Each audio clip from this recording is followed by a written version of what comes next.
Bom, boa noite a todas e a todos. Antes de mais nada, eu gostaria de agradecer a Fernanda Piske e toda a equipe do Instituto Criatividade e Superdotação pelo convite de estar aqui hoje à noite, abordando um tema que me é muito caro, que é o desenvolvimento socioemocional do estudante superdotado. Bom, para quem não me conhece, eu me chamo Denise Flight, sou professora titular do Instituto de Psicologia da Universidade de Brasília. Também atuo como pesquisadora sênior no programa de pós-graduação em Psicologia do Desenvolvimento Escolar da Universidade de Brasília. Sou psicóloga, tive a oportunidade de realizar o meu doutorado na Universidade de Connecticut, sob a supervisão do professor Joseph Renzulli, e, atualmente, eu estou exercendo a presidência do Conselho Mundial para Crianças Superdotadas e Talentosas. Então, é um prazer, né, como eu formei anteriormente, estar aqui com vocês. Então, vou agora compartilhar minha tela com os meus slides.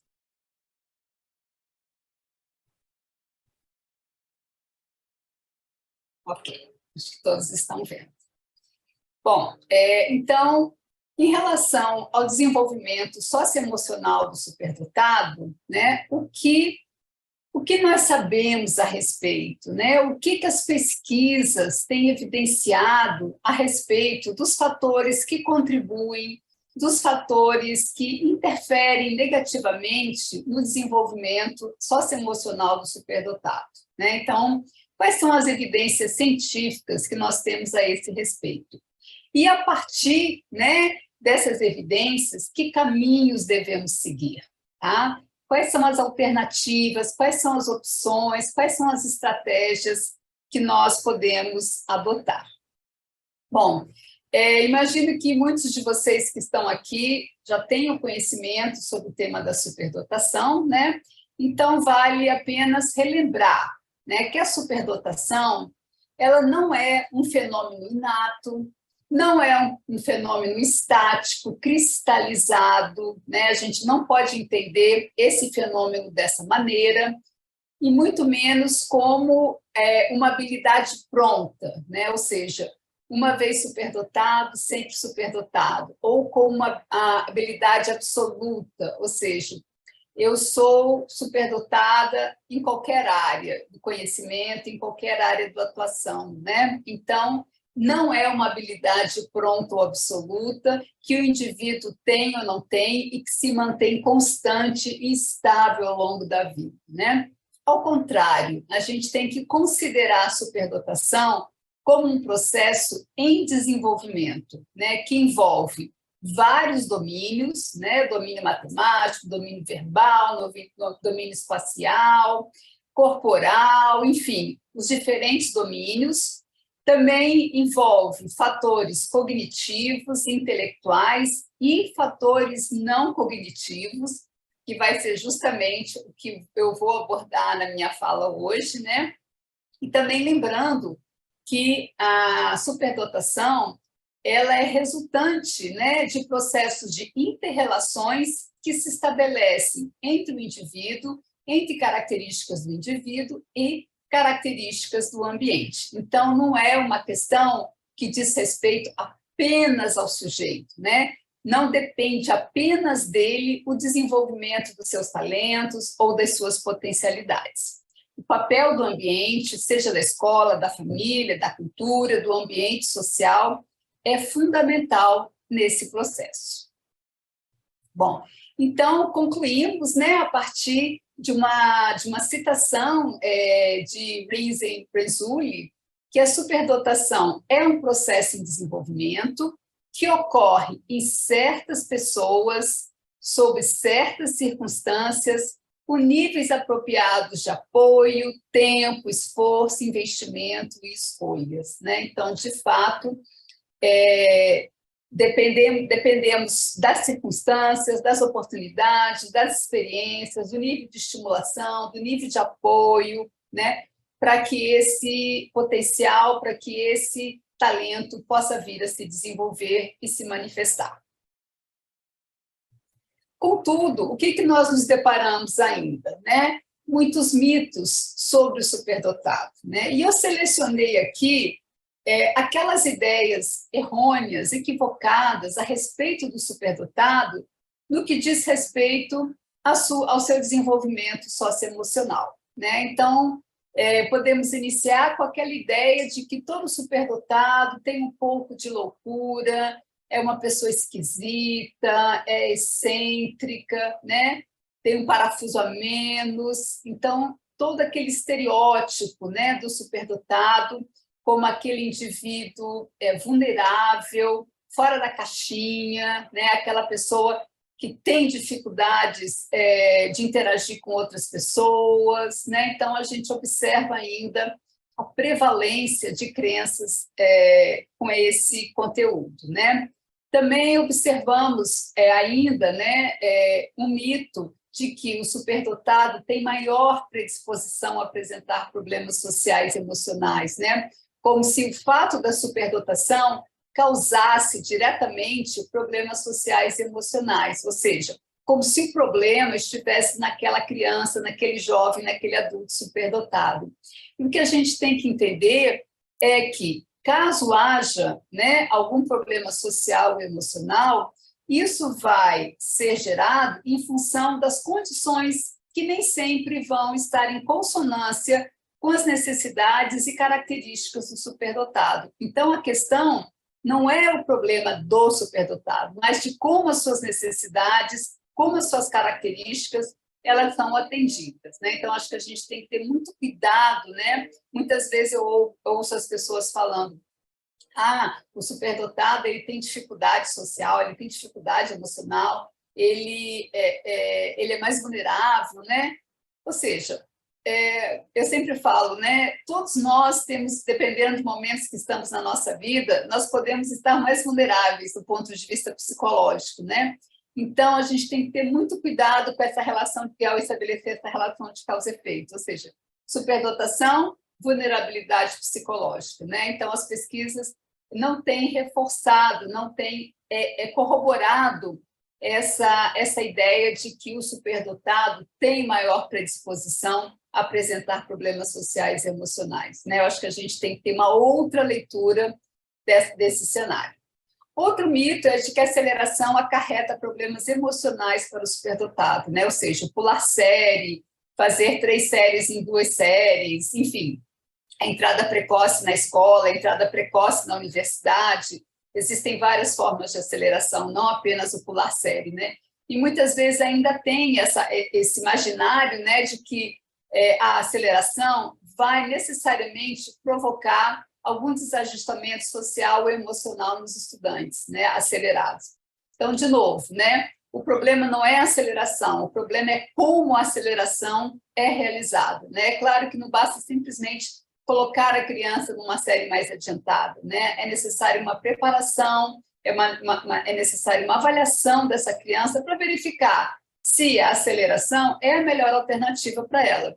Mas o que os dados de pesquisa têm evidenciado claramente é que a aceleração escolar traz benefícios cognitivos, acadêmicos ao aluno acelerado e também, do ponto de vista social e emocional, ele tem ganhos, talvez não tantos quanto os ganhos acadêmicos e intelectuais, mas não existem perdas, não existem prejuízos, como muitas vezes é mencionado.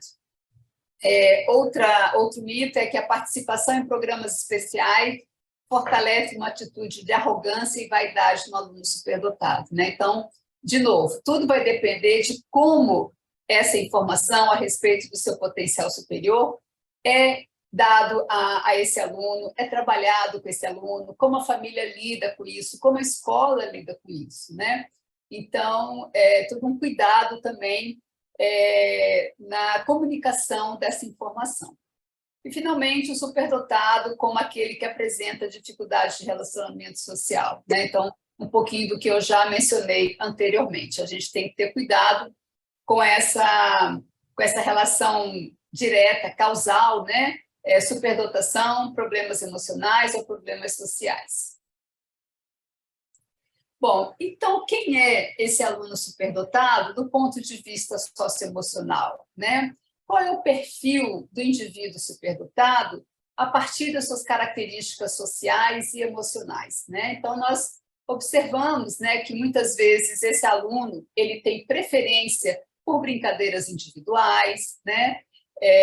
E muitas vezes essas brincadeiras individuais, ele está tão motivado, tão envolvido, né, tão concentrado naquela atividade, aquela atividade lhe traz tanto prazer, tanta satisfação, que muitas vezes isso é um momento de alegria, de satisfação, de motivação para esse indivíduo.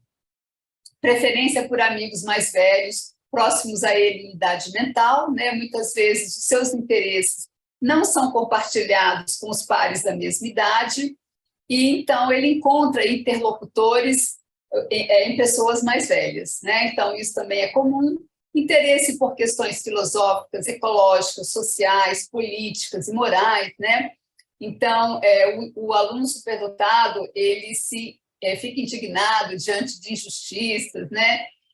Diante de situações de desastres ecológicos, animais em extinção, crianças passando por problemas, enfim, de toda ordem, né?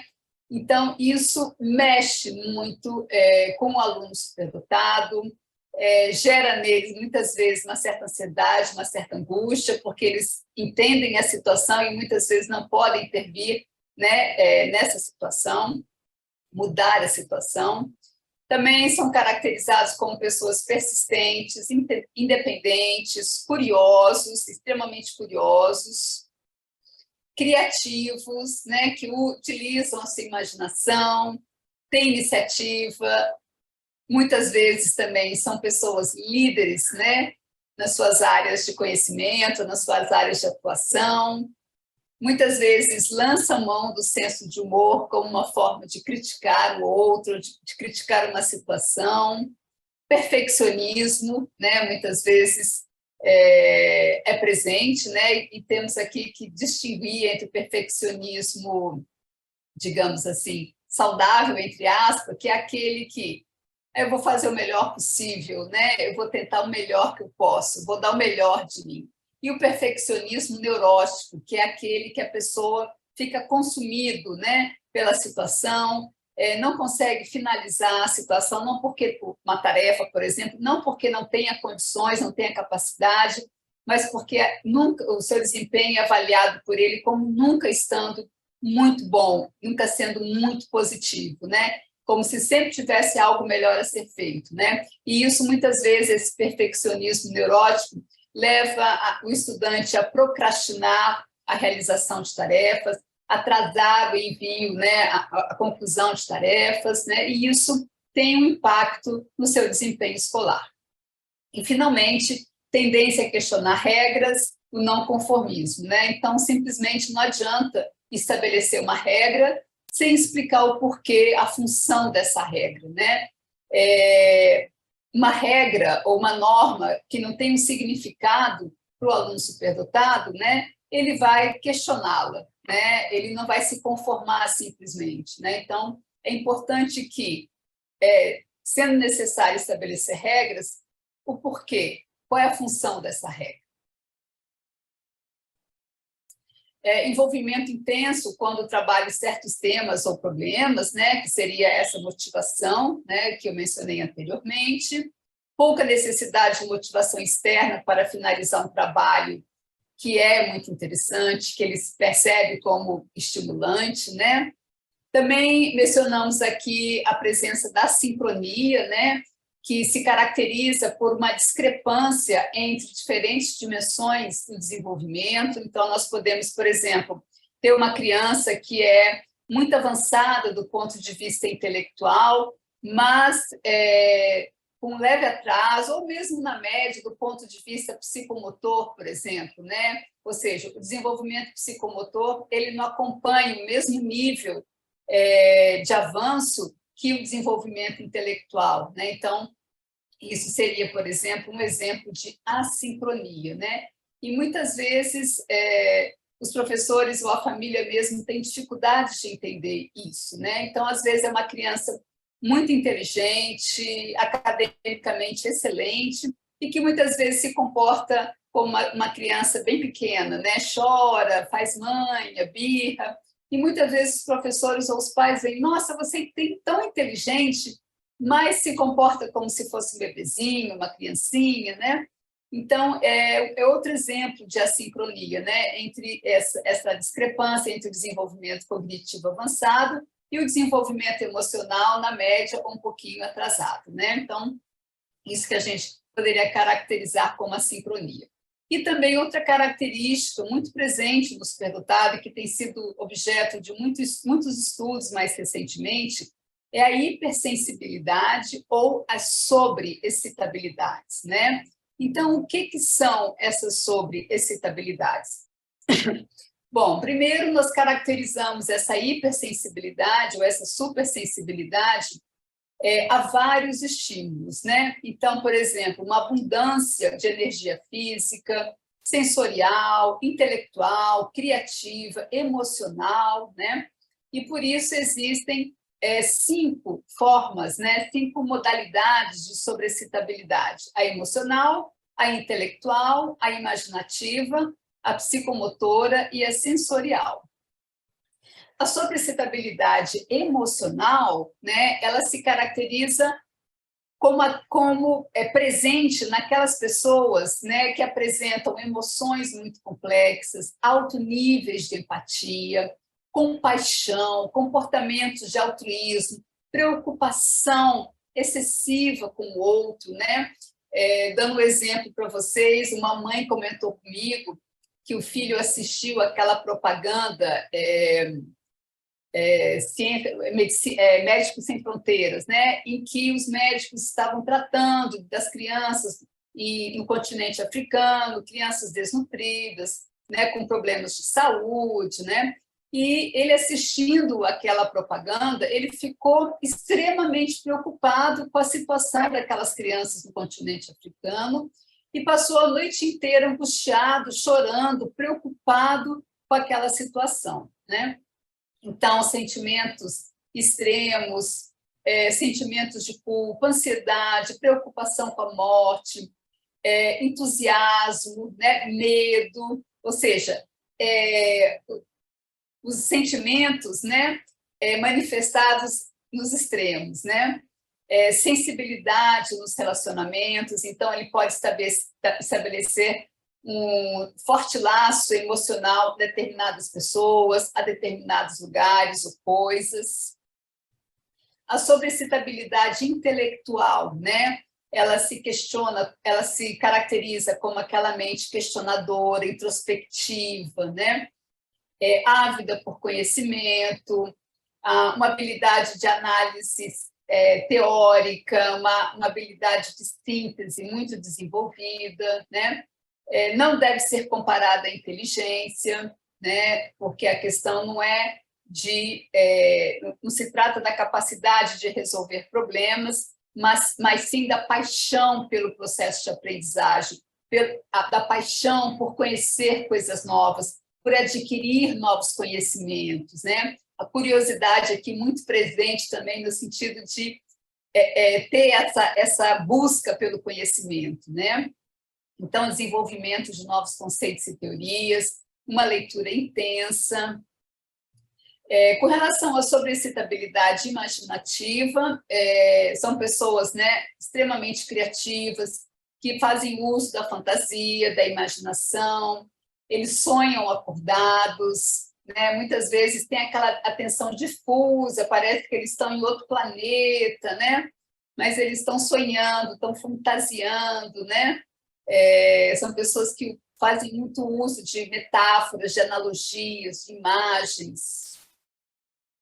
Já sobre a excitabilidade psicomotora, né, ela se caracteriza, por exemplo, pela fala rápida, impulsividade, né? Muitas vezes porque esse indivíduo ele está altamente envolvido, altamente entusiasmado com aquela tarefa, com aquela situação, né? esse excedente de energia muitas vezes é caracterizado, né, ou confundido com sintomas da hiperatividade, né? Então, a gente muitas vezes vê essa situação, né? E também lembrando que essa sobreexcitabilidade psicomotora, ela não se resume à destreza física ou habilidade atlética, né? Mas a essa impulsividade, essa energia, né? No falar, no agir, no se movimentar, né? Então, também bem característico do aluno superdotado. A sobreexcitabilidade sensorial, né? Ela envolve experiências sensoriais intensificadas, né?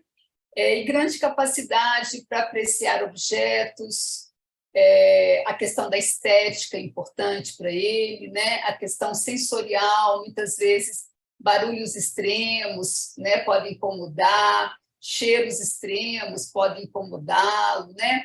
Então, essa questão dessa hipersensibilidade sensorial que caracteriza muitos dos estudantes superdotados, né? Então, como eu mencionei anteriormente, existem estudos, né, inclusive um deles esse que eu estou mencionando, né, em parceria com uma aluna minha de doutorado, a Raíssa Souza, que defendeu sua dissertação exatamente sobre a questão das sobreexcitabilidades sensoriais e agora está focando o seu doutorado em outras dimensões do desenvolvimento socioemocional, além da sobreexcitabilidade, né? Então, destaco também que existe um instrumento construído e validado no Brasil pela equipe da Universidade Federal de Juiz de Fora, né, na figura dos professores Altemir Barbosa e da Juliana Oliveira, em que esse instrumento de identificação, né, das sobreexcitabilidades em estudantes superdotados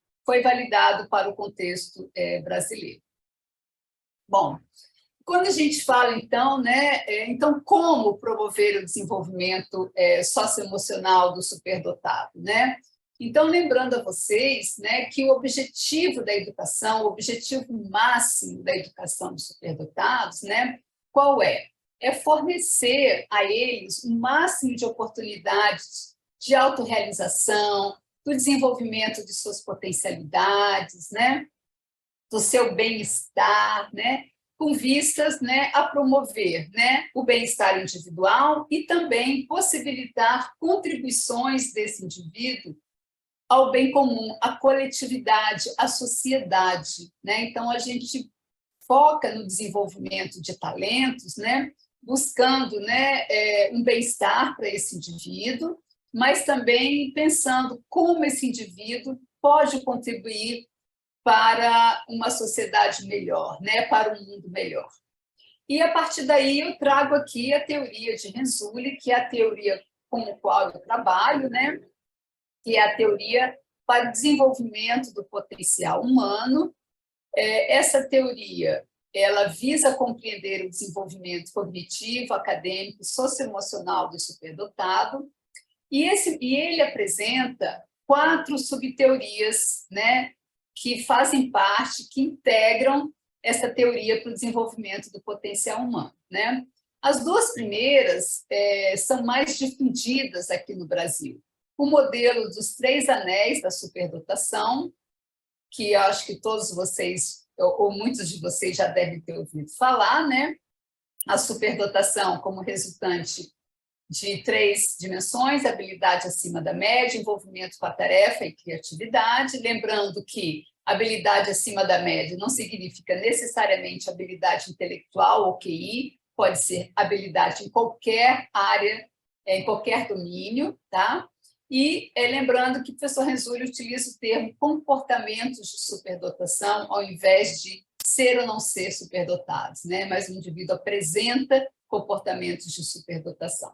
E esse pano de fundo aqui, quadriculado, né, ele envolve, né, o ambiente e características de personalidade desse indivíduo. Ou seja, não é só características como habilidade acima da média, envolvimento com a tarefa e criatividade. É sempre lembrando que o indivíduo está em interação com o seu ambiente, né, do ponto de vista cognitivo, do ponto de vista das suas habilidades, do ponto de vista da criatividade, motivação e também das suas características de personalidade. A segunda subteoria é o modelo triádico de enriquecimento escolar, né, que imagino também que muitos de vocês já tenham ouvido, atividades, né, do tipo 1, 2 e 3, envolvidos no enriquecimento escolar, né, não vou abordá-la aqui porque não é o foco da minha fala hoje, e as outras duas, né, a Operação Houndstooth e a Liderança para um Mundo em Transformação, são outras subteorias que focalizam especificamente na dimensão socioemocional dos superdotados. É sobre elas que eu vou falar hoje, abordar aqui. Tá? Então, inclusive, esse pano de fundo xadrez, Renzulli denomina de Houndstooth, né, que, fazendo a tradução literal para o inglês, seriam dentes caninos, né? Ou seja, como se houvesse uma forma, uma metáfora, né, para mostrar a ligação, né, entre diferentes fatores, né? Então, vocês estão vendo que não é qualquer, é como se um tivesse conexão com o outro, né?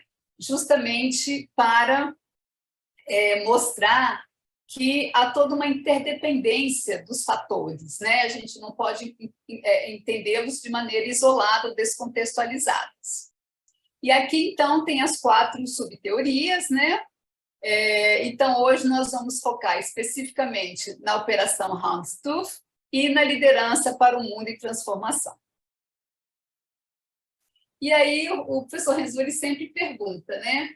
Quando a gente se lembra de pessoas eminentes como a Madre Teresa de Calcutá, Nelson Mandela, Martin Luther King, né? Alguém se importa com as notas ou com o desempenho escolar que eles tiveram? Quando a gente fala dessas pessoas, a primeira coisa que vem na nossa cabeça é como é que eram essas pessoas quando eles eram estudantes, né? Certamente não, né? A gente se lembra dessas pessoas em função dos feitos que eles fizeram em prol de outras pessoas, né? Em prol da comunidade. Então, é um pouco disso, né, que a gente observa quando a gente focaliza na Operação Houndstooth e no desenvolvimento da liderança do mundo em transformação, né? Então, a gente observa, né, que muitos autores da área da superdotação eles têm se preocupado, talvez em função do que esteja acontecendo no nosso mundo, né, com essa dimensão ética, moral do desenvolvimento do superdotado, né? Então, não basta apenas a gente focalizar no seu em estratégias para o desenvolvimento acadêmico ou desenvolvimento intelectual, cognitivo, não. A gente tem que pensar também como promover, né, o capital social desses jovens, como promover as habilidades de liderança, né, no sentido de promover o bem-estar individual e também para que essas pessoas, com seus talentos, com suas potencialidades, possam vir a contribuir para melhorar as condições humanas e tornar o mundo um lugar melhor, né? Então, muitos autores têm, mais recentemente, trabalhado mais nessa direção, né? E o professor Renzulli, ele chama especificamente, né, ele dá destaque, ele salienta determinados aspectos não cognitivos, ou poderíamos traduzir por aspectos socioemocionais, né, que interagem com aqueles 3 tipos de anéis: habilidade acima da média, envolvimento com a tarefa e a criatividade. É o que ele denomina de fatores co-cognitivos, né? E esses fatores, né, a elaboração, o trabalho focado nesses fatores, foi inspirado na psicologia positiva, que ressalta as forças humanas e a promoção de virtudes socialmente construtivas, né? Então, que fatores sociais e emocionais devem ser estimulados, encorajados, né, em programas e serviços de apoio ao superdotado, né, para que, de fato, esses indivíduos, né, possam desenvolver seu bem-estar, um bem-estar, né, individual e também contribuir para o bem-estar coletivo. E o professor Renzulli destaca 6 fatores cognitivos, dentre vários, né? Então, nós temos aqui o otimismo, a coragem, o romance com um tópico ou disciplina, sensibilidade às preocupações humanas, energia física e mental, visão ou senso de destino, né?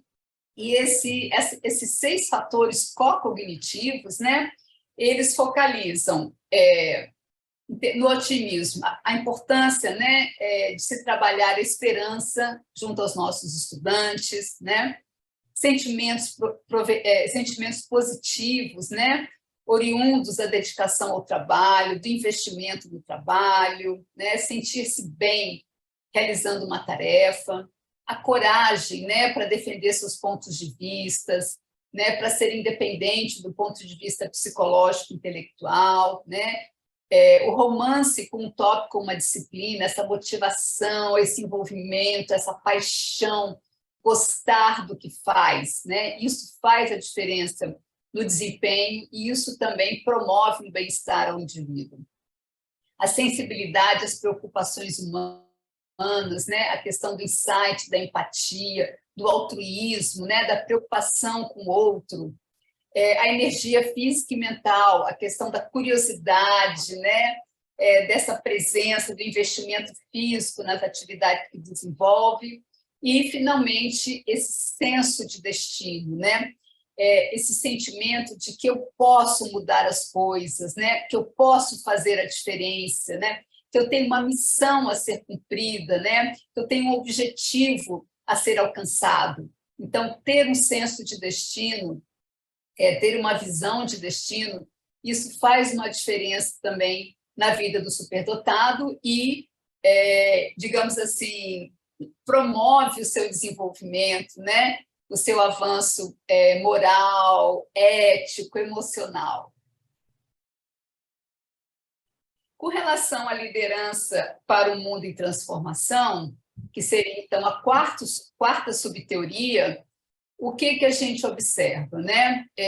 Muitas vezes, a importância da promoção das habilidades de liderança, né? Que nem sempre a gente vê como uma habilidade valorizada no contexto escolar, né? Muitas vezes é o desempenho acadêmico, é o desempenho intelectual, né? Então, a liderança, muitas vezes, ocupa um papel secundário, especialmente no cenário escolar, né? E aí, então, né, Renzulli nos chama a atenção, né, nos convoca, né, a pensar, repensar sobre isso, né, a importância de como os líderes podem fazer a diferença na vida de muitas pessoas, né? E aí ele destaca especialmente essas lideranças em relação às funções executivas, a importância do planejamento, desenvolver a habilidade de planejamento, saber tomar decisões, né? Balancear prós e contras, vantagens e desvantagens nesse processo de tomada de decisão, considerar os diferentes fatores, né? Saber resolver problemas e ter essa liderança, não é qualquer tipo de liderança, é uma liderança ética, né? Uma liderança democrática, uma liderança em que o sujeito está preocupado com os outros, né? Inclusive, mais recentemente, Robert Sternberg, né, também eminente pesquisador da área da superdotação, da área da criatividade, da inteligência, né, psicólogo, foi presidente da Associação Americana de Psicologia, ele chama atenção, ele traz um termo novo que ele denomina de superdotação tóxica, né? A preocupação com esses líderes tóxicos, né? Que usam, né, os seus talentos, a sua criatividade, suas habilidades superior para fins negativos, né, e para prejudicar outras pessoas. Não, enfim, então, ele chama atenção para esses líderes tóxicos e também para os seguidores tóxicos desses líderes tóxicos, né? Que geralmente são pessoas que focam nos próprios interesses às custas dos interesses dos outros, tá? E ele chama atenção, né, para a importância da gente trabalhar no sentido, claro, né, de promover uma liderança ética, uma liderança democrática, né? E, enfim, toda essa questão relacionada à liderança tem implicações para ações educativas, né? Então, como promover, né, essa liderança ética, né? E aí, Renzulli e Rees, eles destacam 5 fatores, né, que podem estar associadas às funções executivas, apresentadas por pessoas altamente eficazes, por líderes altamente éticos, né? Então, eles chamam atenção para a orientação para a ação, né? Então, como tomar decisões, como estabelecer metas, como gerir o tempo, né? Então, para eles, para esses autores, essas habilidades são importantes, né? Porque motivam o indivíduo a ser bem-sucedido, né? Também chama atenção para a importância das habilidades de interações sociais, a escuta, né? Ouvir o outro, né? Deixar o outro falar, né? Dar espaço para o outro, habilidades de comunicação, de colaboração, do trabalho em equipe, né?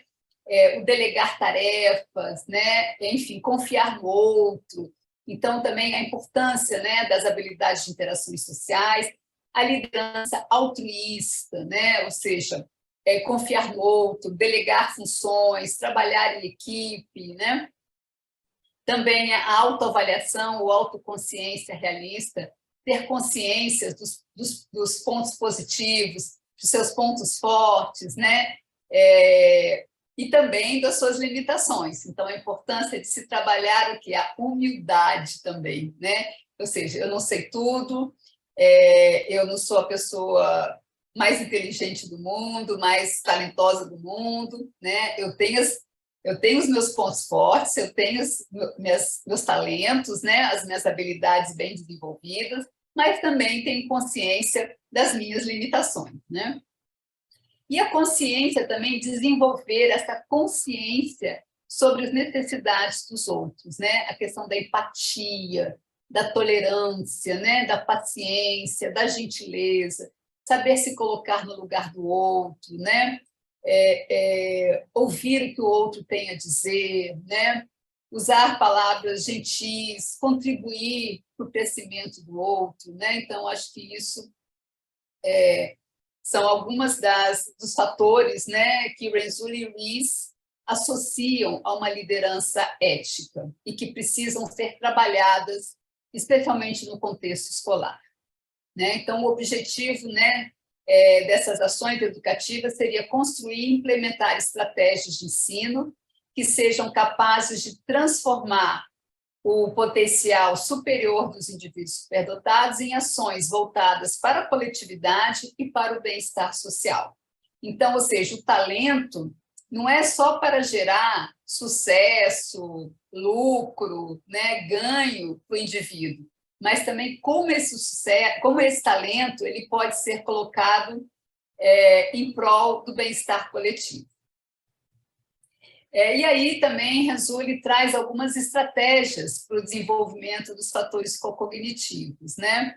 Então, por exemplo, ele coloca desde apresentar aos estudantes, chamar a atenção dos estudantes por meio de folders, avisos, né? Comportamentos altruístas, né? Modelos altruístas, né? Situações em que a pessoa apresentou um comportamento altruísta, uma preocupação com o outro, né?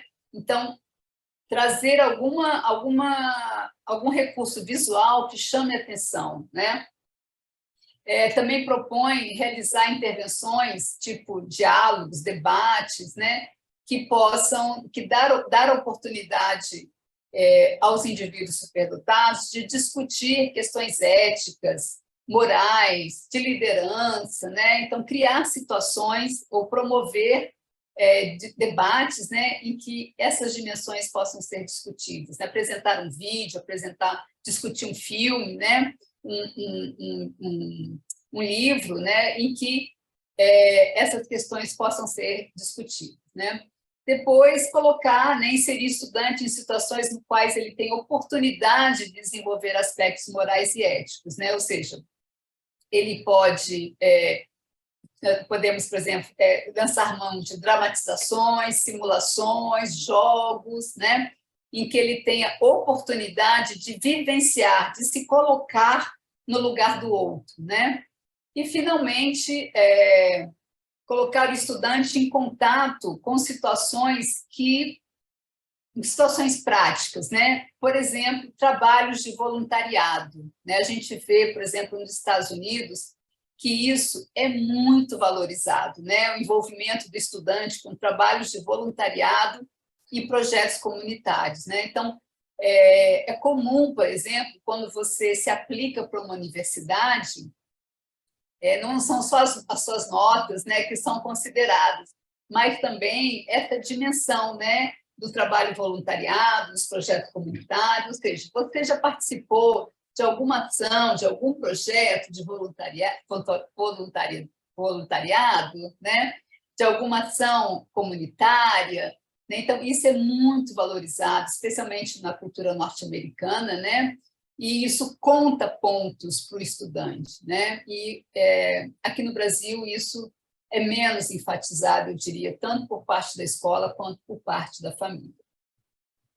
O Sternberg, né, nessa questão de se evitar, né, o desenvolvimento de líderes e seguidores tóxicos, ele chama atenção para algumas habilidades que devem ser desenvolvidas em programas e serviços para superdotados, né? Então, sempre tendo como objetivo, né, levar o aluno a procurar um bem comum, a balancear os seus interesses, né, os interesses individuais com os interesses coletivos da comunidade onde ele vive, né, buscar uma meta comum, né, e uma meta coletiva, né, de longo prazo, bem como de curto prazo, infundir, né, desenvolver valores éticos positivos, desenvolver a humildade, né? Então, Renzulli fala disso, Sternberg fala disso, Stephen Pfeiffer, outro pesquisador da área da superdotação, também chama atenção para a importância da humildade, da gente desenvolver a humildade nos estudantes superdotados, né? E também a importância de se estabelecer como meta para esses estudantes a busca de uma vida significativa, de uma vida plena, de uma vida com significado, ou seja, o que eu faço, né, a minha contribuição faz a diferença na vida de outras pessoas. E o que a gente observa, né, a partir disso, né, então, que orientações nós podemos dar às famílias e às escolas, né, em termos de como promover o desenvolvimento socioemocional do superdotado a partir dessas bases teóricas que eu acabei de mencionar, né? Então, algumas sugestões eu trago aqui para vocês, né? Por exemplo, incentivar no filho uma atitude positiva em relação ao mundo, né? As habilidades para ser bem-sucedido, superar obstáculos, negociar riscos e desafios. Não, então, ver o mundo sob uma outra perspectiva, né? Ou seja, de que as minhas habilidades, as minhas potencialidades, elas podem me ajudar e podem ajudar o outro, né? Também encorajar o filho a encontrar estratégias saudáveis e criativas para lidar com as emoções e o estresse. Então, muitas vezes, aquela questão da hipersensibilidade pode gerar estresse nele, na família, né? Então, como trabalhar com isso? Quais são as estratégias que funcionam aqui nessa família, com essa criança?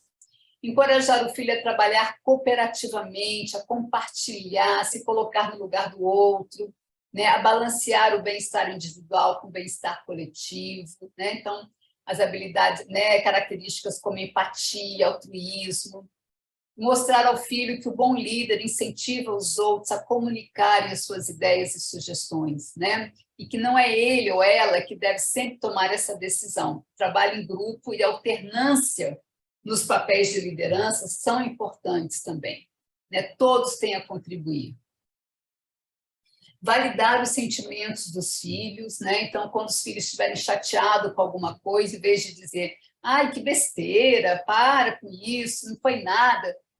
Não, eu sei que você está chateado, eu entendo, como é que nós podemos resolver isso, né? Então, validar essa expressão de emoções por parte do estudante, né? Prover oportunidades para que eles possam participar de atividades que despertem a curiosidade, a motivação intrínseca, que envolvam a experimentação, a surpresa, né? O desconhecido. Oferecer ao filho oportunidade de escolha, isso é importante para ele desenvolver, né, características como autonomia, independência, né? explorar o filho a explorar interesse, encorajar o filho a explorar interesses, refletir sobre si mesmo, quem eu sou, o que eu gosto, quais são meus pontos fortes, quais são os meus interesses, também quais são as minhas dificuldades, né? O que eu gostaria de conhecer melhor, o que eu gostaria de fazer no futuro, exercer sua autoridade sem atitudes autoritárias, né? Nós estamos falando aqui do estilo parental com autoridade, diferente do estilo parental autoritário, né? O estilo com autoridade, ele tem regras, tem normas na família, mas, ao mesmo tempo, essas normas elas podem ser negociadas, elas podem ser flexibilizadas, né? Os membros podem comunicar a sua posição em relação a elas, né? Expandir e ressaltar o papel da contribuição de todos os filhos para a família, não apenas do filho superdotado, mas de todos os membros da família. Evitar ou minimizar comparações entre filhos, entre membros da família, e reservar um tempo para cada filho separadamente, né? Então, esse tempo é para o filho fulano de tal, aquele tempo é para o outro filho, né? Todos merecem atenção dos pais. Com relação à escola, né? Óbvio, a primeira, muito simples, né? A flexibilidade, né? Saber ser flexível, né? A escola ela precisa ter esse jogo de cintura, né? E não significa que todos têm que fazer as mesmas coisas ao mesmo tempo. Ser sensível às necessidades do estudante, não esperar que ele seja talentoso em todas as áreas acadêmicas, né? Não esperar que ele seja uma enciclopédia ambulante, que tenha respostas para tudo. Não depreciar o aluno quando ele cometer erros, quando ele, né, falhar em algum momento, né? Não significa o fato dele ser superdotado não significa que ele vai ter um desempenho excelente em tudo que ele vai fazer, né? Não comparar o trabalho do superdotado com os de outros alunos. Outro ponto importante, né? Atenção aos estereótipos de gêneros no processo de identificação e atendimento ao superdotado. A gente sabe que muito mais meninos são encaminhados a programas de serviço para os superdotados do que as meninas, né? Especialmente nas áreas das exatas, né? Então, a gente estar atento para não reforçar esses estereótipos de gêneros. Ah, não, ele é melhor em matemática e ela é melhor na redação, né? Porque ele é menino, ela é menina. Então, cuidado com esse tipo de comunicação, né? Que a gente passa muitas vezes para os estudantes. Seja um conselheiro informal do seu aluno superdotado, né? Pensando aqui no professor, né? Ou no orientador pedagógico da escola, né? Como é que esse profissional ele pode ser um mentor para o aluno superdotado, né? Ajude o aluno a planejar experiências educacionais futuras, né? Importância também da gente analisar qual é a cultura dessa escola, né? Uma cultura que foca no desenvolvimento de potenciais, de talentos, de sucesso, ou prefere focar nas dificuldades, nas limitações dos estudantes, né? Qual é a cultura dessa escola? Qual é a filosofia da escola em relação ao desenvolvimento e educação dos alunos superdotados? O que a escola pensa a respeito disso, né? Tem alguma coisa no projeto político-pedagógico da escola, né? A importância também, né, da atenção à expressão de altas habilidades em áreas não acadêmicas, como a liderança, as relações interpessoais, né? Que muitas vezes fica em segundo plano. E muitas vezes a necessidade de intervir de forma a evitar experiências de bullying na escola, que a gente sabe que é muito comum, né? O superdotado ele experiencia muitas situações de bullying no contexto escolar.